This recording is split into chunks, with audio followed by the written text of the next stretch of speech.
Selamat pagi pemirsa, apa kabar Anda di pagi hari ini? Senang sekali saya Graciela Taime dapat menjumpai Anda dalam Berita Papua.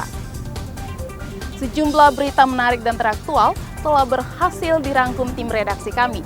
Berikut 3 berita utamanya hari ini.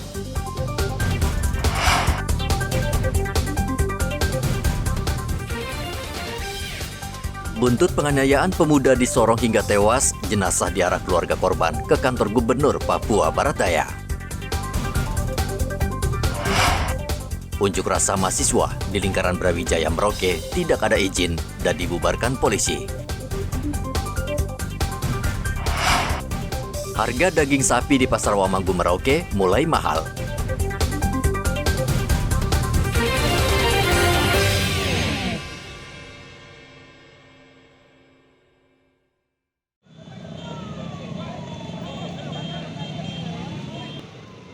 Anggota keluarga dan kerabat mengarak jenazah Alfian Mambrasar dari Rumah Sakit Selebe Selu ke kantor Gubernur Papua Barat Daya. Mereka menuntut pelaku penganiayaan terhadap Alfian dihukum seberat-beratnya. Polisi meminta massa menahan diri tidak berbuat anarkis. Kapolresta Sorong Kota Kombes Hapi Perdana meyakinkan massa polisi serius menyelidiki kasus pembunuhan terhadap Alfian. Pelaku saat ini telah ditangkap dan masih diperiksa intensif. Karena masih dalam emosi ya, mereka menyampaikan aspirasi ke Pak Gub dan Wali Kota sedikit membantu korban.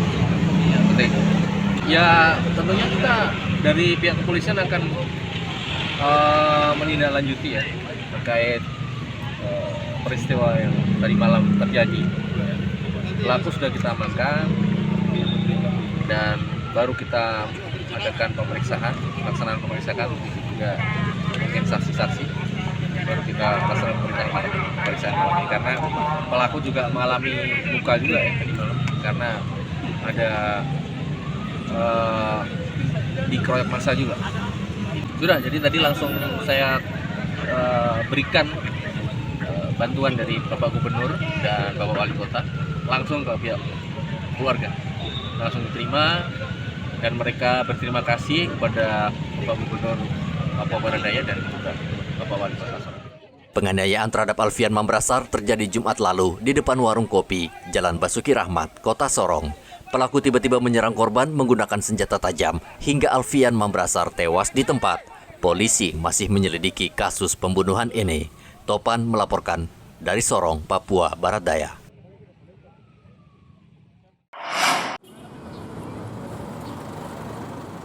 Polisi membubarkan unjuk rasa yang digelar puluhan mahasiswa di Bundaran Brawijaya Merauke, Papua Selatan.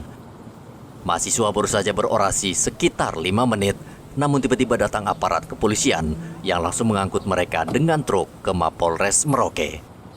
Namun mahasiswa tetap ngotot untuk menggelar unjuk rasa sehingga sempat terjadi perdebatan antara mahasiswa dan polisi. Kabak Ops Polres Merauke AKP Jerry mengatakan mahasiswa asal Universitas Musamus ini sebelumnya memang sudah mengajukan surat pemberitahuan ke Polres Merauke, namun tidak lengkap.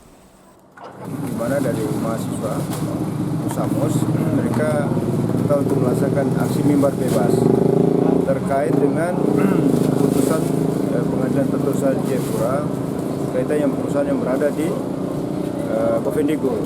Nah, dari Kasat Intel sudah menyampaikan kepada koordinator yang akan melakukan aksi untuk melengkapi persyaratan yang ada. Tapi sampai kemarin sore itu persyaratan tidak bisa dipenuhi sehingga Polres Merauke menolak kegiatan mereka untuk melakukan aksi. Nah, tadi pagi sekitar jam 10 mereka ada beberapa masyarakat yang akan sudah melakukan kumpul di lingkaran Libra untuk melakukan aksi mimbar bebas. Sehingga kami membubarkan kayak Medan Solo yang melakukan aksi. Sementara mereka kita amankan Polres. Mahasiswa Universitas Musamus unjuk rasa protes putusan Pengadilan Tata Usaha Negara di Jayapura mengizinkan beroperasinya sejumlah perusahaan di Kabupaten Bovendigul yang diklaim menyerobot tanah adat. Muhammad Ridwan melaporkan dari Merauke, Papua Selatan.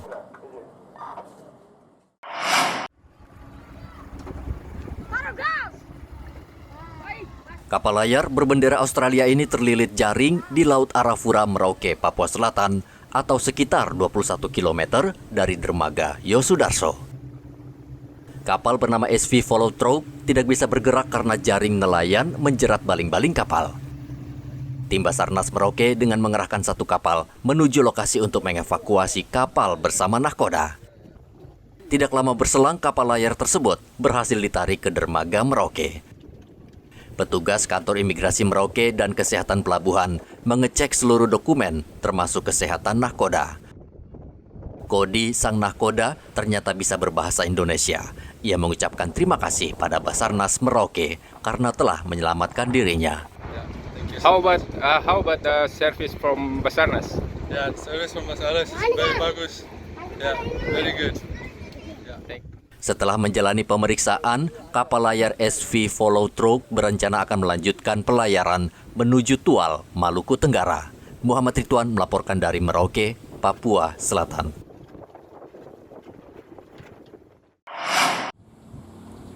Lebih dari sepekan, Puskesmas Rimba Jaya di Jalan Trans Wasur tidak beroperasi karena jalan masuk di palang pemilik tanah yang menuntut ganti rugi. Sementara itu, warga di sekitar puskesmas mulai cemas karena mereka bingung hendak berobat karena warga sekitar sudah lama bergantung pada puskesmas ini untuk berobat. Mereka meminta pemerintah dan pemilik tanah agar membuka kembali puskesmas untuk menolong warga yang sakit. Ibu tadi ini kan puskesmas tutup, terus bagaimana kita waktu mau berobat itu? Aduh, kasihan banyak pasien yang datang, tapi bagaimana, tertutup. Baru kalau kita mau ke rumah sakit umum, harus ada rujukan dari puskesmas. Jadi bagaimana ini, tidak dilayani di puskesmas umum kalau rumah sakit umum besar, kalau tidak ada rujukan dari puskesmas. Macam saya ini, tiap bulan kita kan peloranis, posyandu orang tua toh. Jadi setiap 3 bulan kita harus rujukan ke rumah sakit umum karena dokter ahli di situ. Sekarang ini mau ke mana? Tidak ada, semua fatal. Sudah berapa hari tutup ini, Bu? Berapa? 1 minggu ya? Iya, kayaknya sudah ada 1 1 minggu ya. Iya. Ibu rujukannya sakit apa, Ibu?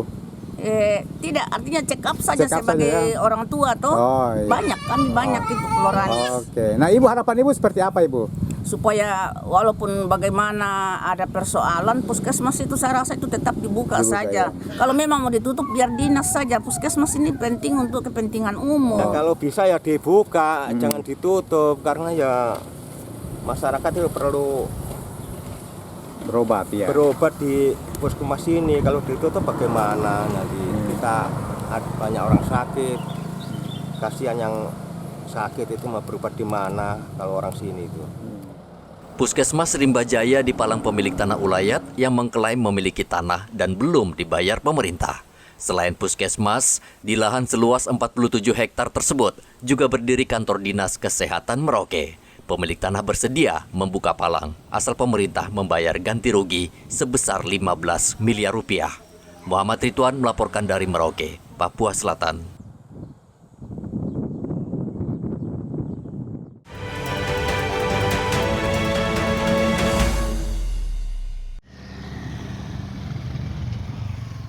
Korem 172 Praja Wirayakti memberikan perhatian serius pada 3 daerah yang dianggap rawan kelompok kriminal bersenjata menjelang pemilihan umum.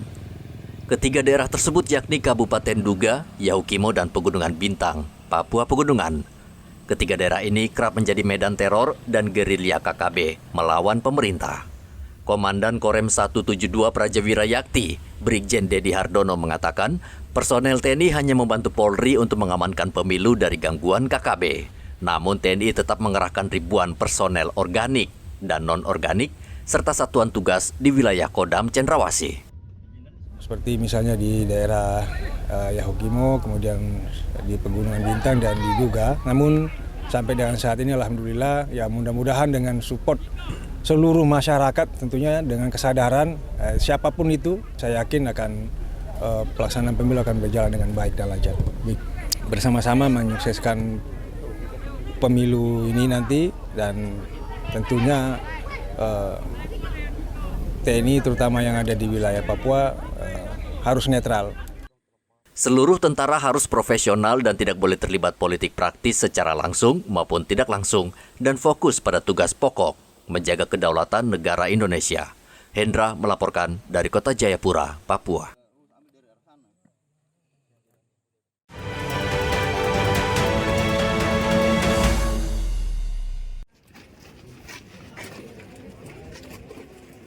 Menghadapi pemilu 2024, polisi rutin mengecek sarana penunjang pemilu.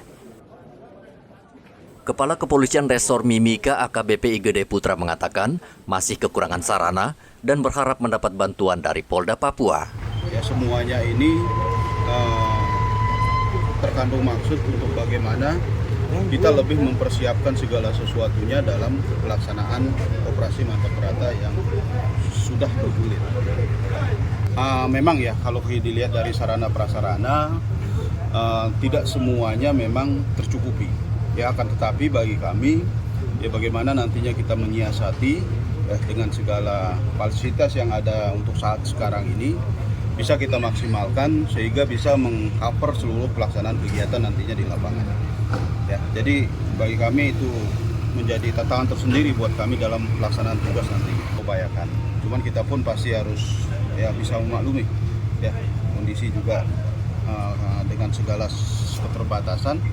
Jadi ya bagaimana nantinya kita sebagai pengelola ataupun pengguna di sini menyiasati itu semua. Ya bukan berarti dengan segala keterbatasan ini kita tidak memaksimalkan kegiatan pengamanan.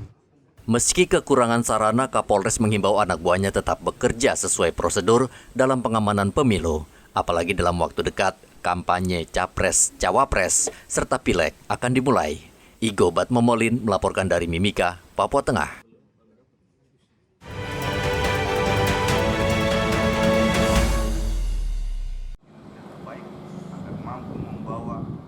Polres Merauke mulai mengantisipasi peredaran uang palsu yang biasanya marak terjadi menjelang pemilu. Sejauh ini memang belum ada indikasi peredaran uang palsu, namun menurut Kapolres Merauke AKBP Sandi Sultan, setiap pemilihan kepala daerah kerap dimanfaatkan pihak tertentu untuk mengedarkan uang palsu.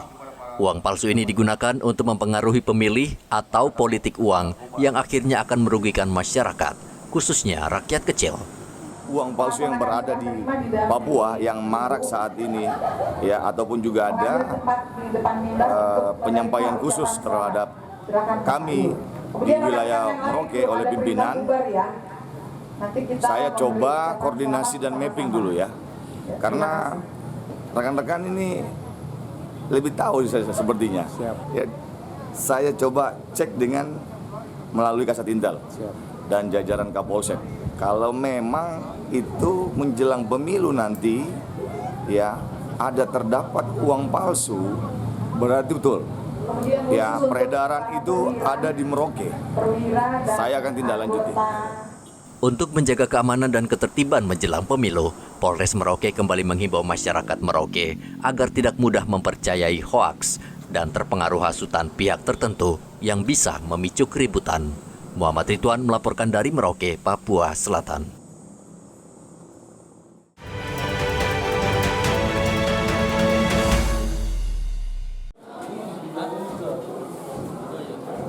Sebulan menjelang Natal, harga daging sapi di Pasar Rawamanggu, Merauke, Papua Selatan terpantau mulai naik.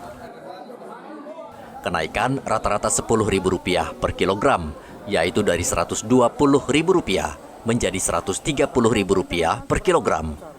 Pedagang daging sapi di pasar ini mengatakan saat ini mereka kesulitan mendapatkan sapi di sentra peternakan di Merauke.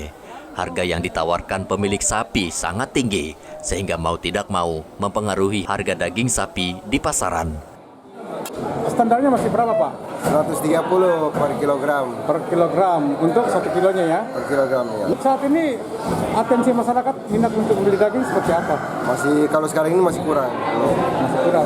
Biasanya masuk Desember baru mulai. Iya.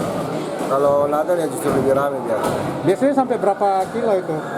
Ya kalau untuk biasa orang bawa untuk oleh-oleh ya minimal 5 kilo. Nah kalau untuk dijual sendiri biasanya ke kawasan mana aja? Kalau untuk dijual sendiri ya paling sekitar 300 kiloan. Warga yang membeli daging di Pasar Rawamanggu saat ini masih sepi. Biasanya menurut pedagang memasuki minggu kedua pada bulan Desember, pasar mulai ramai dengan warga memborong daging sapi untuk merayakan Natal. Muhammad Ridwan melaporkan dari Merauke, Papua Selatan.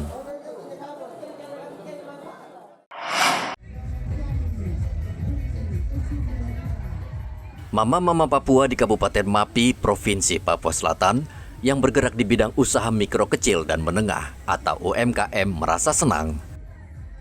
Mereka mendapat bantuan tenda dan modal usaha dari pemerintah daerah Mapi. Bantuan tersebut merupakan dana otonomi khusus yang dialokasikan untuk pengembangan UMKM. Mama-mama Papua di Kabupaten Mapi terkenal ulet berusaha, namun mereka kurang mendapat fasilitas menunjang. Bahkan tenda untuk berjualan terkesan seadanya. Adriana adalah salah satu pedagang yang menerima bantuan. Tenda bantuan Perindakop akan menggantikan tenda miliknya yang sudah usang. Ia juga mendapatkan modal usaha sebesar 2 juta rupiah setiap 4 bulan sekali. Jualan itu kita buat sendiri.